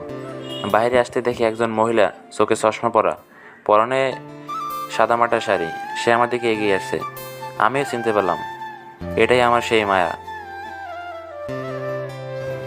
গল্পের ভুল ত্রুটিগুলো ক্ষমার নজরে দেখবেন। আর গল্পের শুরু থেকে শেষ পর্যন্ত যারা সাথে ছিলেন সকলকে অনেক অনেক ধন্যবাদ। আর হ্যাঁ, পুরো গল্পটা কেমন লাগলো অবশ্যই একটা কমেন্ট করে জানাবেন। আবারও আপনাদের সামনে হাজির হব নতুন কোনো গল্প নিয়ে। সে পর্যন্ত ভালো থাকুন, সুস্থ থাকুন, আল্লাহ হাফেজ।